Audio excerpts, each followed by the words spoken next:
Unfortunately, during one of those parties that my father used to throw, he fell through the glass and crashed and had a major accident. So I started DD Sports right here on the Besanaga Beach in Chennai. So I started working as it's at 13 or 14, right? And he said, yeah, there's a pituitary tumors about 1 centimeter diameter sitting like this. For me, it was a big shock. I mean, first of all, I had no bad habit. Drinking water to water in industry and the reuse of grey water, all the way to smart farming.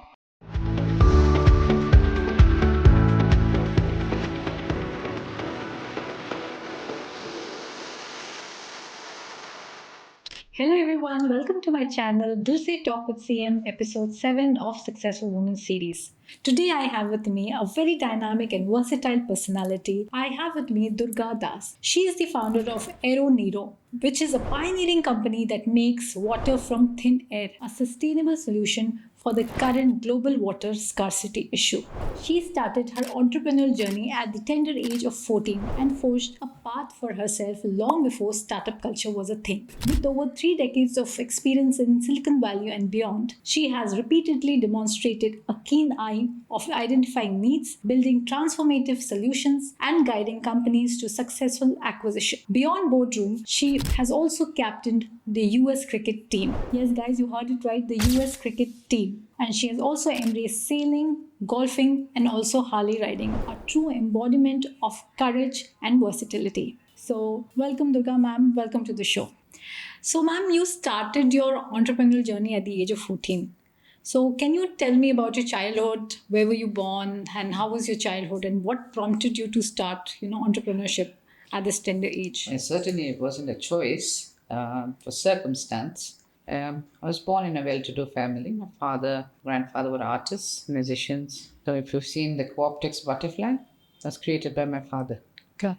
And the first fashion shows in the country were run by him. So it was a house full of music and art, and that's how I was brought up. And there was a lot of focus on learning the art and proper education, behaving like a lady, even as a child. Unfortunately, during one of those parties that my father used to throw, he fell through the glass and crashed and had a major accident. And so that was kind of the beginning of the end. I was a very spiritually motivated child. We had a temple in the house. I would usually spend my time there. I rarely spoke. We had 13 dogs and a monkey. Okay. So I would spend time with them. I would be in the garden all the time. I rarely spoke to people. And when this happened, I was 11. And by the time I was 13, we were on the streets. We lost everything. Okay. Though, just seeing your family struggle, I guess people are motivated to doing something or the other. And I've happened to mention to my father, saying, when I'm 18, I'll do something. And he said, why not now? And I'm like, oops, now? What can I do now? I don't even know what money looks like. But I started playing cricket when I was 10, again, not by choice, but it was my father's wish. He wanted to play cricket, so he sent somebody to play cricket. And because I never went out in the sun, he said, you should go at least for an hour a week. But I took to cricket like fish to water. And I did very well in it, and I played at the national level in India. And subsequently for the US, I captained the team. Yeah. So I knew cricket, and I had opened my silly mouth and said I'd do something. And he said now. So the only thing I could think of and put together was something to do with cricket. Okay. So in the cricketing world, I'm known as Didi. Okay. That's my first and last name. And so I started DD Sports right here on the Besanaga Beach in Chennai. Okay. Um, there was a housing board shop there. So I went to a person who had bought my father's home and said, do you know the housing board secretary? And he said, yeah, sure. So he set up a meeting. I went and met the secretary and I said, I want to start a sports shop. He said, really? How old are you? I said, I'm 13. He said, how will you start? And I said, oops, I should have said I'm 18. I said, no, my sister's name. Fortunately, he didn't ask how old she was. She was only 14. But he assumed that it was 18. And so he was so impressed that a South Indian girl playing cricket wanted to start a business at this age. So he called his secretary and he said, go take her and give her whatever shop she wants now. So that guy came with me and I looked at the shops on the beach and there was one in the middle of a street. That one. and paid a deposit of 5,000 rupees. I put a ladder and I wrote painted DD Sports myself. Went to my coach who had a shop, took some stuff, put it inside, and started business. So it was not by choice. It was the circumstance of being in a bad place, wanting to do something for my family, doing what I knew at that time was Yeah. cricket. That's how it So started. how did it do? I mean, Oh, I did very well because I think I'm very sincere in what I do. So even to sell a cricket ball, I would ask them, where are you playing the match? They would say Marina, for example. I said, so it's near the beach, so it's going to be windy. Do you have any medium pace bowlers? Do you have spinners? So I'd ask them what the team was made of. And if they had made a lot of pace bowlers, then I would say, either you should take a heavy ball or take a ball that's heavy at least on one side. Otherwise, the light ball, it'll swing too much, you'll only be bowling wides and extras. correct. And so they would listen and take the right ball and they will win and they'll come back and say, because of you, we won. Now you pick the next ball for the next match.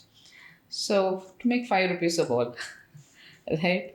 So even to sell that cricket ball, and I'm talking about, what is this, 1985 or something like that.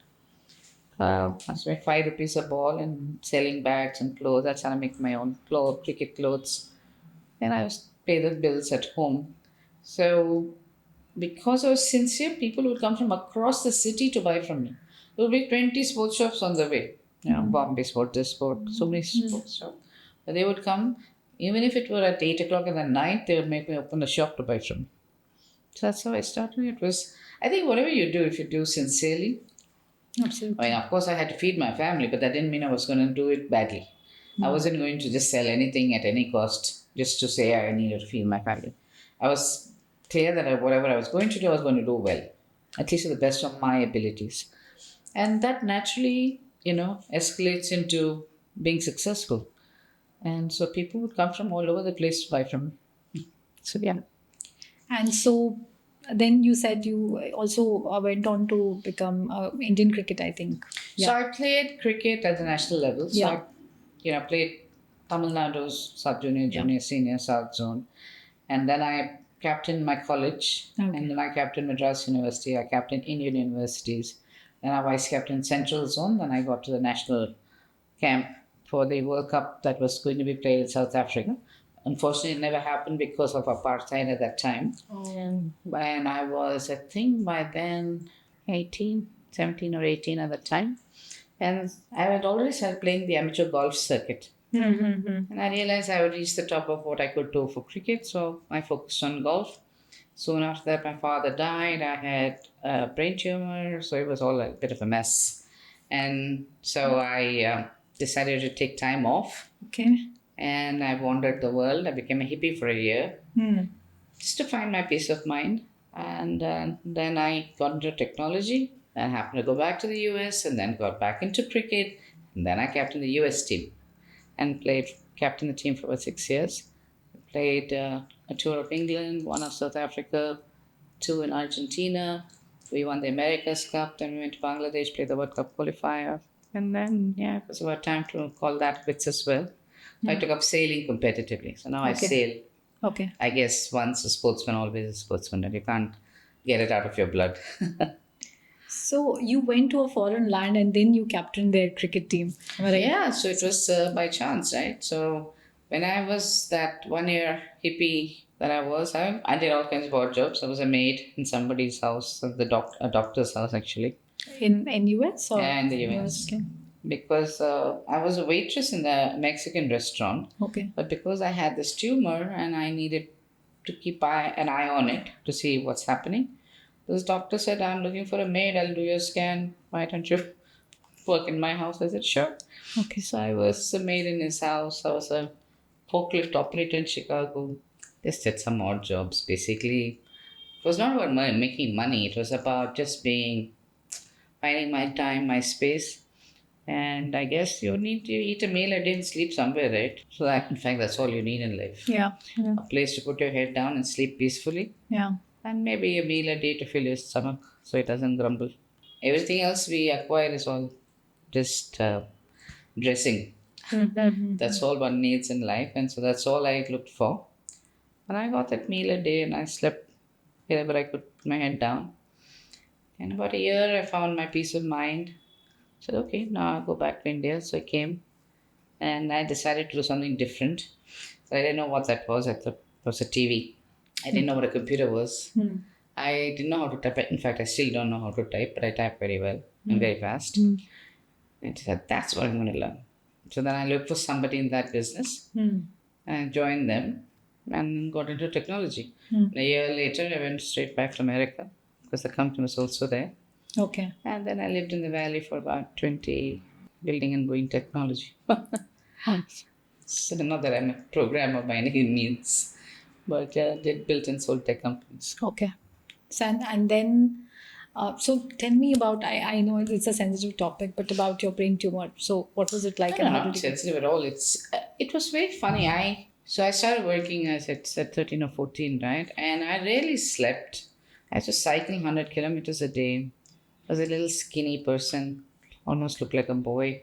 So when I got on a bus, that conductor was saying, so I was like, I don't answer that guy anymore. So I decided I'll cycle. So I used to cycle wherever I went. So between running the shop, taking care of the family, paying the bills, playing golf, playing cricket, going to school, I don't think I slept at all. I figured, well, one day I'll be sleeping permanently, so I'll catch up then. And started getting headaches. And since I was very spiritual as a person, I don't think I was ever stressed per se. But who knows, maybe it could have been stress coming from within. Yeah. So when my father died, then a friend of mine, I was saying, my head surgery you should check. And I went to a very well-known doctor here in Chennai, and he said, "My God, you're so fit. There's nothing wrong with you." And this friend of mine said, "No, I think you should check your head." What? You're calling me mad? So anyway, we went and checked, and the technician was very good. He said, "There's something I think we need to." In those days, they used to give you, I think, some injection with gold or something for the CT scan to enhance it. So he did that, and he said, "Yeah, there's a pituitary tumor, it's about 1 centimeter diameter, sitting right there." For me, it was a big shock. I mean, first of all, I had no bad habits. I was super fit. What had happened to me, and what did it mean? What next? So they said they would go through my nose or my eye and pull it out, but then I would have to compensate with hormones because some of it could come out. Yeah. So the pituitary holds everything that makes you who you are, Yeah. and me who I am. And I said, "What will happen?" He said, "Well, it'll grow, and the optic nerve runs over the pituitary. So it would touch that, and then so you'll go blind like a horse from the sides." Okay. I said, "Okay, well, when I go blind, I'll do something. Right now, I don't want to do anything." So then they said, "How about medication?" I said, "I don't like allopathy, so I don't want medication." So I decided to take that time off and say, you know what? By then, my elder sister was married, my younger sister was studying in the US. It was my father had just died, so it was just my mom and my brother. So I sold whatever I had, gave it to them, and said, "No, I'm off for a year." And I just took off and did all of these odd jobs. I didn't really think about it. I just went on with my life, finding my, I don't know, my true sense, my spiritual path or whatever. Came back, got into technology, then went back to the US. And I think it was about 7, 8 years. And I was doing every year, I was testing to see if it was there. It was there, it wasn't growing, it was there. And one year it just wasn't there. Okay. Go figure. Okay. It just disappeared. Okay. I don't advocate this to people. Say, no, no, you must, if you're not well, please go to a doctor, go to a hospital. Yeah. For myself, I think if you focus on what you need to focus on, the other things fall into place, right? If I had focused or been worried about it all the time, it would have probably grown bigger. Yeah. Yeah. But I didn't even pay it attention. I was just getting on with my life, right? So I think at some point he gave up on me. I mean, and pituitary gland, isn't it related to even spiritual part? I mean, a lot of. It's exactly right. Yeah. Because, the pituitary is exactly where you draw a line through your forehead and the top of your head. Third eye. That in spiritual language is called a sahasradal. Mm. So when you meditate, you actually focus on the sahasradal, no? So as the some light is going in, whatever is in and out. The pituitary is exactly at that junction. So think about that, right? Yeah. Yeah. So science and spirituality are very interconnected. Absolutely. I think I was just thinking yesterday, maybe spirituality is something that we have not discovered yet. So it's just because we don't have scientific proof of it. That's why we have not. Not true. Stephen Hawking, one of the greatest physicists of our time, says the one thing he cannot explain is spirituality. He says, and but the lack of explanation, he says, I believe in it. Okay. So he never denounced it like some scientists say, no, I don't believe in it. Right? But he never did. In fact, if you read his books, you will see that he alludes to something more that cannot be explained perfectly. There's always something, there's a lot of things in the world which cannot be explained. Yeah. I think the science of God, if you want to call it that, is nothing but a science of energy, right? Correct. To someone, it's Hanuman and a monkey. Somebody else, Ganesha and an elephant. To somebody, it's Jesus and a man.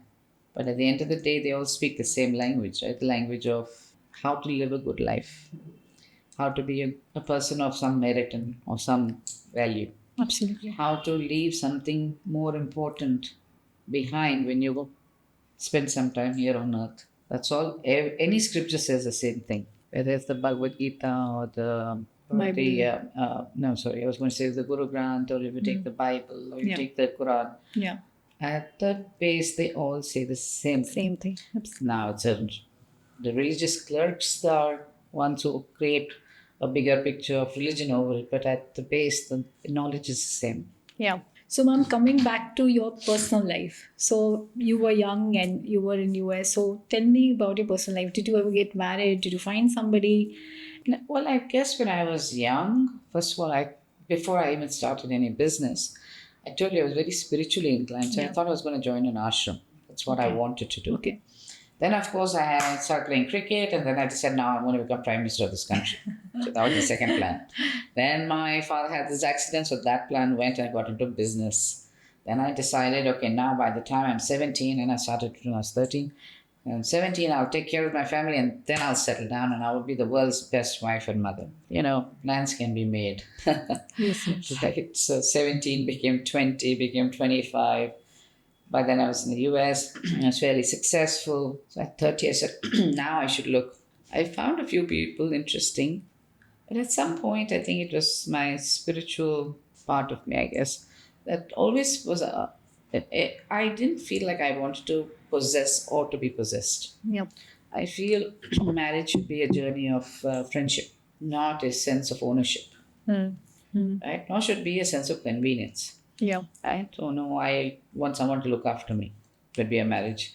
No, I want children, so maybe I want marriage. Or I need someone to always be there for me, talk to me, rely on, then that's marriage.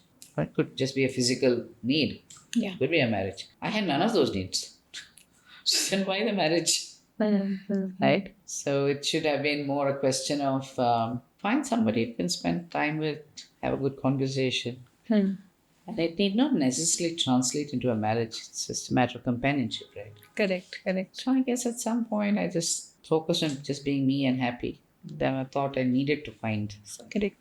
So that's all. There was no particular reason. It's not that I'm against marriage or something.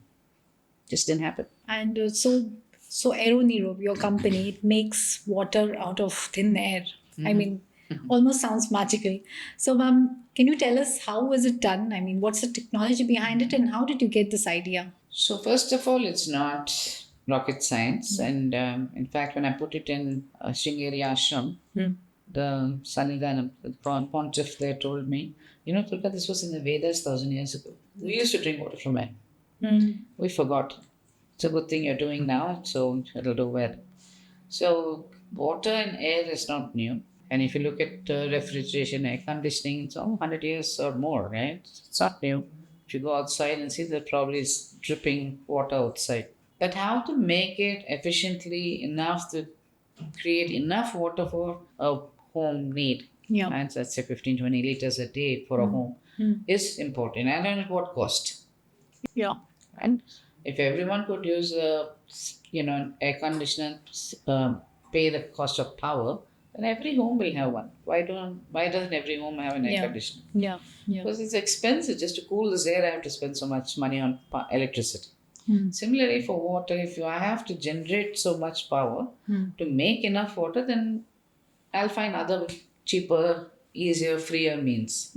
But if I can make it efficiently Yeah. and give you independence and water security and remove anxiety about where to get a good, glass of water for your family, would you not have it? I mean, would you give up the microwave instead to have a good machine that makes water for you? Of course. I think that without water, there is no life. Yeah. Yeah. Right? So anybody will opt for that solution rather than spending into other things.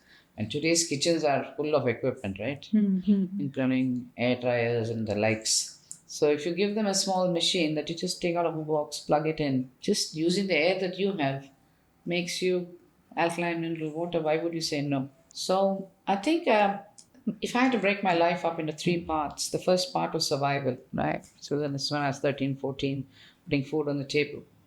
The next part was creating security, right? So I was in tech, I was in the valley, I was making money, buying properties, making sure that my family ever never got back to that situation ever again. Yeah.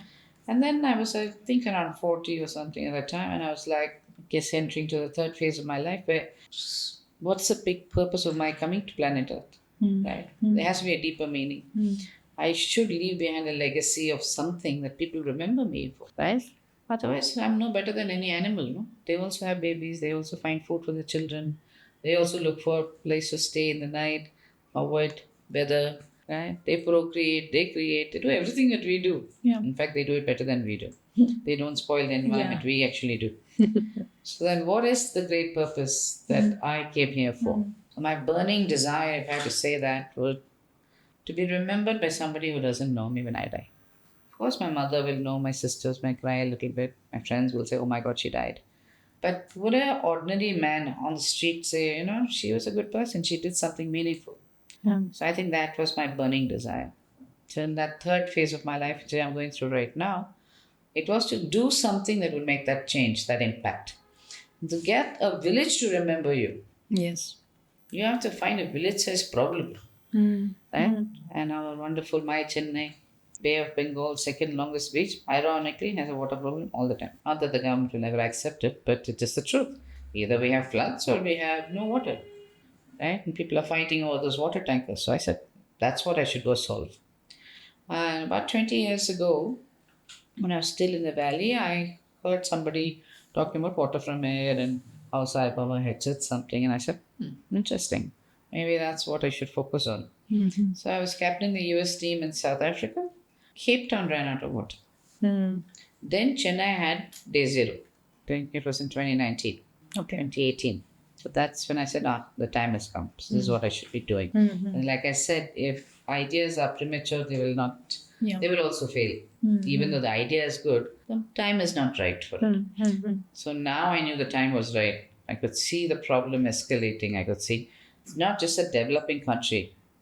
People say India is a developing country. I think it's pretty advanced, but for what it's worth, it's not a developing country problem. India, Africa, it's a developed country problem. California has no water. Florida is struggling. Right? So I realized this was not a Chennai issue; it's a global issue, and so this is a good space to find a solution. And so I got it.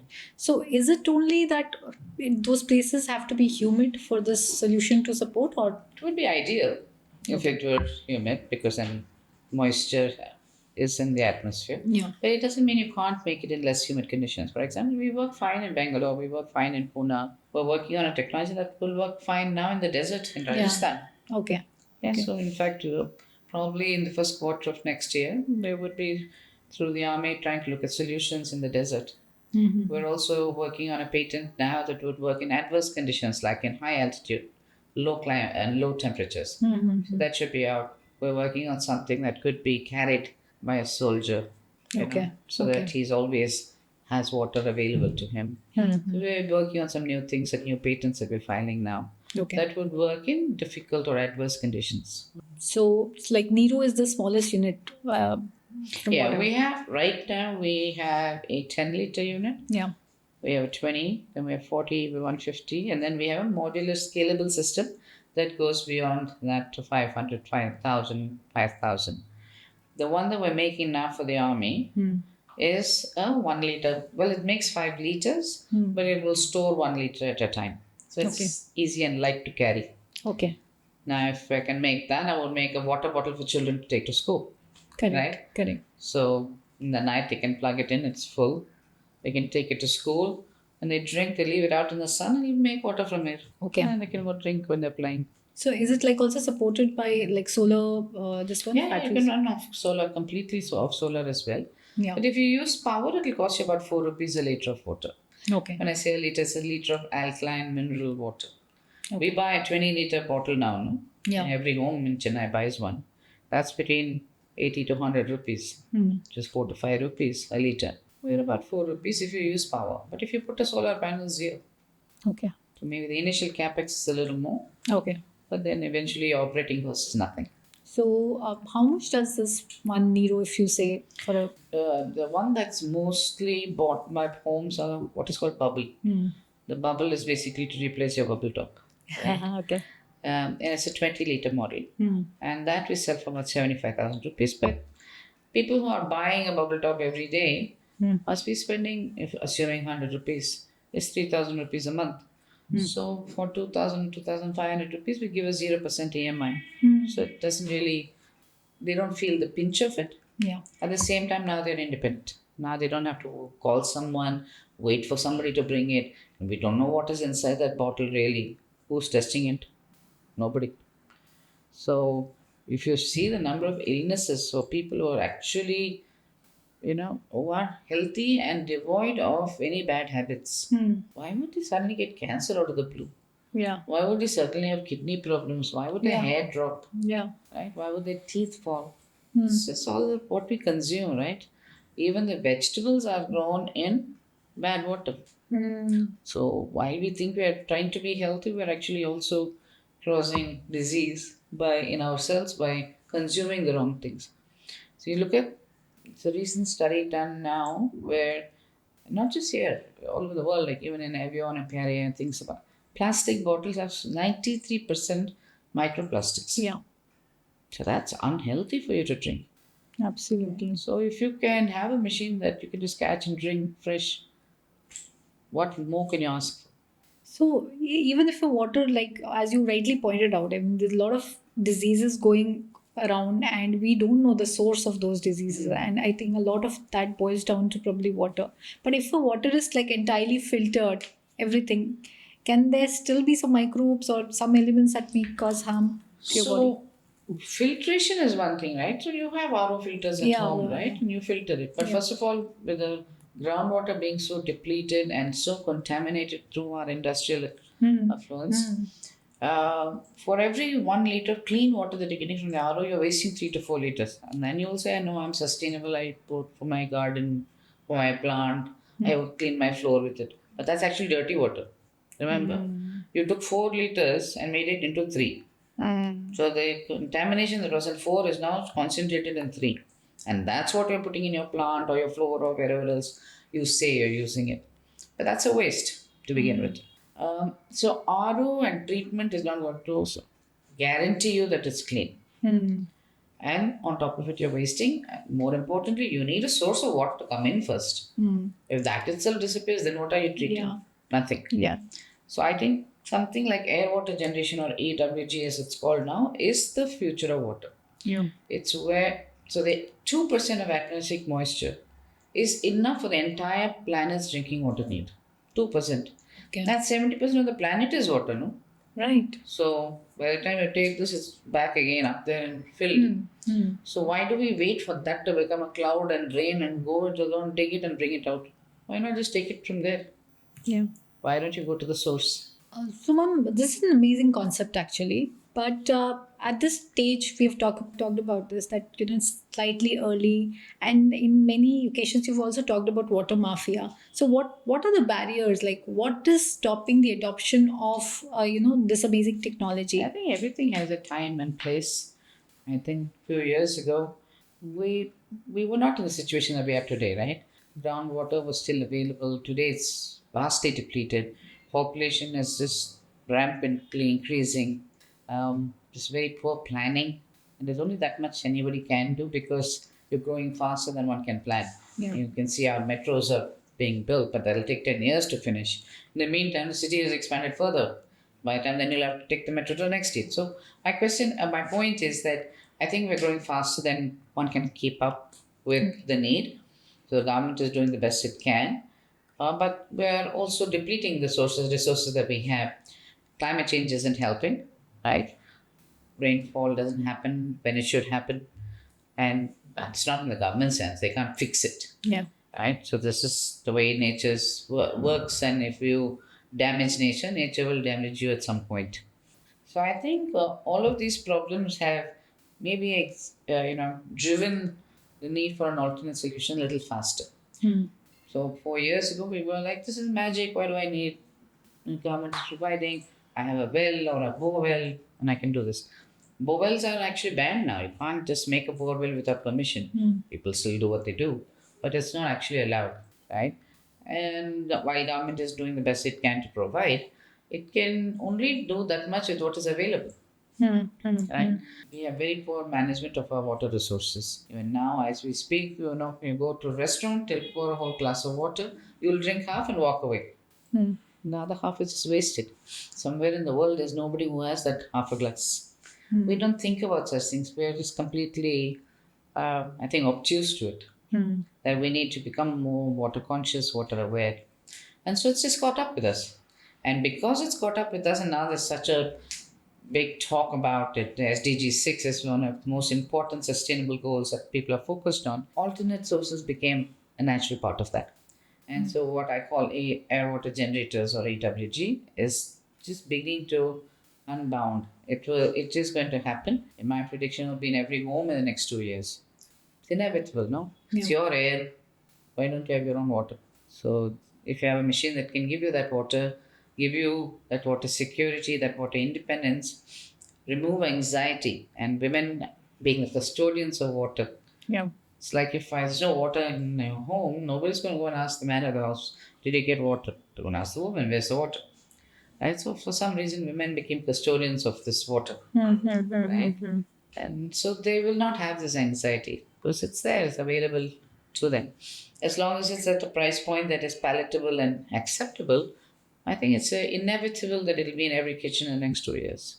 So it's happening. It's everything takes time. So, is the government showing any interest in this project because it's a solution which can, help solve a lot of problems in our country itself, villages and isolated areas. So, Government is aware, but of course they will look for large scale distribution kind of solutions to begin with. But I think this is going to become the norm very soon. We presented this to Mr. Chandrababu Naidu, I think a few weeks ago in Vizag.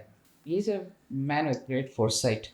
So I think if he adopts, the rest of the country will automatically adopt. It's becoming a solution in the US. If you look at investments in water, so investments in startups is big. But if you look at water, it has got a significant stake now in from the perspective of investment. And in that water, if you look at air water generators, that too has got now a placeholder. So it is happening as we speak, and it will start to escalate dramatically over the next few years. And now coming back to your passions. So, apart from entrepreneurship and even cricket, are there any other passions that you have? Well, I do a lot of things. I'm basically a passionate person. So I sail now. I competitively sail because cricket kind of took a back seat. So I took another sport. I still play golf. I'm part of the Rotary, so I attend what I can. I'm also part of what we call the Scottish dancing group of Chennai. So Wow. we meet on Mondays to dance. Yeah, so I think every day of the week I do something that motivates me to stay fit and to be alert and to have some fun. I think that's important, right? It's not all about, for me, in fact, building Aeronero is fun. It's not a job. Yeah. It's my passion. I do it because I love it. So, in the life of an entrepreneur, there are always ups and downs. And so, when the life throws curveballs, at you, are there any mantras or principles that you have that you follow that tries to, help you in those tough Have days? you ever been to an ICU? There's a machine there, no? That reads ECG. If that's a flat line, what does it mean? You are dead. If it's going beep beep and up and down, then there's life. Startup life, any life is like that. If you don't have ups and downs, you're dead. So you should learn to embrace it. That's all. There will be ups, there will be downs. It doesn't mean you're not learning and having fun in the process, right? You can't always be on a high, nor will life will always be a low. Both are the same. You need to be in balance. So, do you think sports, you being in sports, has helped you become more successful in, Most definitely, most absolutely. I was a mouse of a girl, too shy, never speak, let alone do this conversation. But yeah, I think starting to play cricket when I was 10, golf by the time I was 14. Every sport teaches you a lot, right? Golf is the only sport in the world that you call a foul on yourself. Because the ball is so small, it's near your foot. If it rolls a little bit, you have to say that's a stroke. But who's going to see it? Yeah. So it expects you to have integrity and honesty. If now I sail, you have to learn patience. If there's no wind, there's nothing you can do. You can't paddle with your hands. You have to wait for the wind. You also learn to balance on three axes, the X, Y, and Z axis. Because on water you're on three. The only other time you're in three axes in your mother's stomach. On land we're only on X and Y. That's why you get seasick for those who resist it. Okay. If you learn to move with the water, then you'll move easily. Right? So when you learn to move with water, you become fluid. Correct. With cricket, I learned leadership. I learned how to manage a team. The US team is a multicultural team. Right? We have women from all over the world. And so everyone is there for a reason. Right? Different reasons. And to manage those expectations and to lead that side and then to take them to victory, right, teaches you skills in leadership. Absolutely. I think every sport taught me something that would make my life more meaningful. So business is just one more sport, right?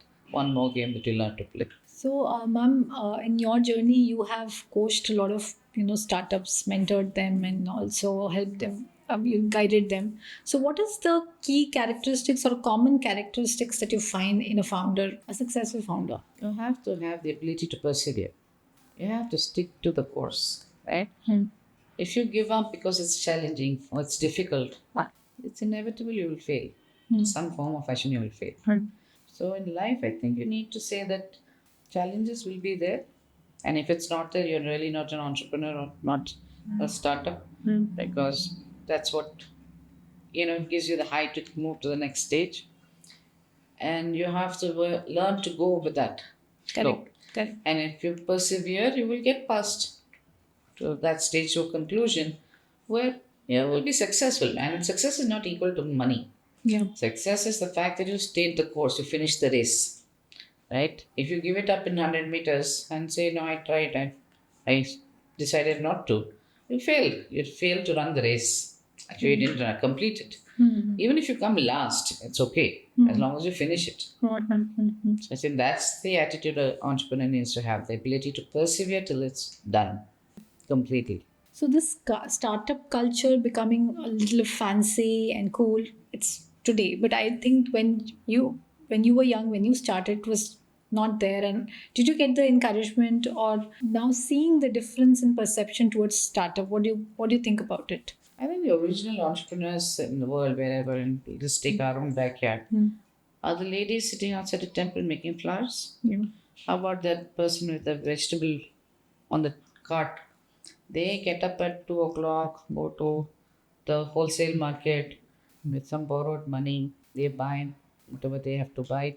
Let's take vegetables for example. He or she has to decide what vegetables are selling now. So now it's December, rainy season. So will they give you vegetables with water or they'll give you dry vegetables like potatoes? Dry. So he decides what vegetables to put on his cart first. Then he has to decide where to go and stand. This apartment complex, there are a lot of old people. This has a lot of young kids. Correct. Or should I go stand on the main road somewhere? He has to decide where to put a shop. Yeah. And you will see him by 5 o'clock. He will offer you, what do you call, coriander, a bunch free with tomatoes, or this free with that. Because he has to get rid of everything on that cart. And then he has to put aside money for going back at 2 o'clock in the morning to buy the next day. And with the rest of the profit, he has to feed his family.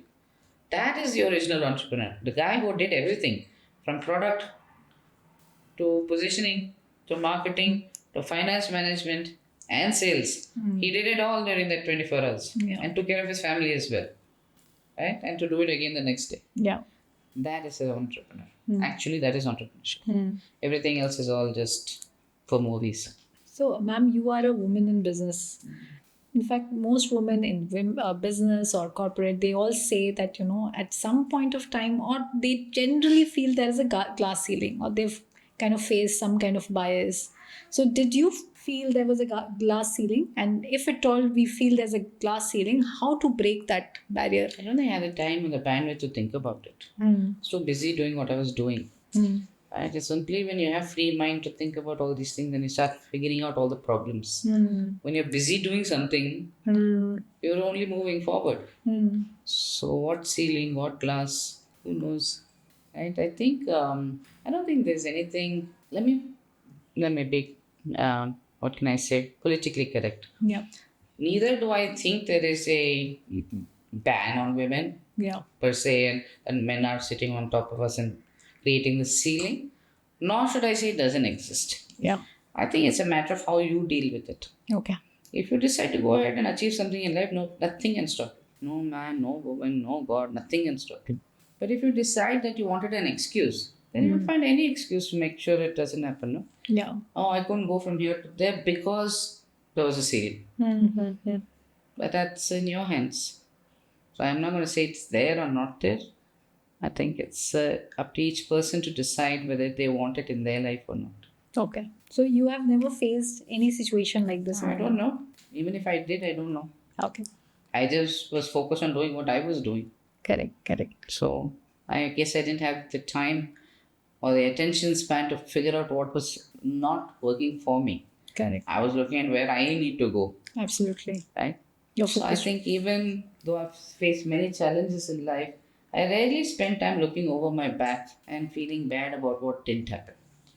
I spend most of my time looking forward and where I'm planning to go. Right? Because I think the only thing in life that you can never get back, you can make money, you can get more education, you can find love again, you can do everything. But what you can't get back is time. So the one thing that you would be amiss is if you keep looking back on what ifs. Yeah.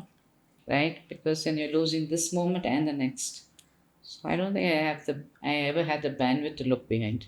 I mean, of course, to learn from my mistakes, of course, sure, some introspection is good, but not because you want to wallow in self pity and find ways to blame something or someone for your own lack of success, if you want to call it that. I think it's important to introspect to know how I can do something better, but you have to keep going forward. So, ma'am, like, what is your vision for Aeronero, like, going forward? Where do you see it 5 I years think from now? Aeronero will move from drinking water to water in industry and the reuse of grey water all the way to smart farming, future farming, Okay. because water touches everything, right? So I think what is abundant in the air can then be used for many purposes. Like I said, we're a deep tech company that's constantly pushing the envelope on technology to innovate, to make it more and more accessible, more and more efficient in terms of price, and delivery. But having said that, I think if we are able to get it to a point where it becomes in abundance and efficient, it will touch every aspect of our life. So industry, farming, all of it is going to be part of our. So, ma'am, do you want to, give any advice to, aspiring women who want to succeed either in career or in business? Anything that you would like to tell them? I think everybody should play a sport. Play some sport, try and play it competitively. It will keep you healthy, first of all. When you learn to breathe consciously, and by the way, dolphins are the only mammals that breathe consciously. We are mammals, we don't breathe consciously except when we do pranayama or yoga, or we play a sport, or we run or swim. Other than that, you're unconsciously breathing as we speak. Right? When you do this to breathe, you're doing it consciously. Dolphins do it all the time. That's why their brains are bigger than ours. Yeah. So when I say play a sport, I didn't mean it lightly. Play any sport, play it consciously, play it competitively, you'll start to breathe better. When you breathe better, your mind is clearer. When your mind is clearer, you're a happier person.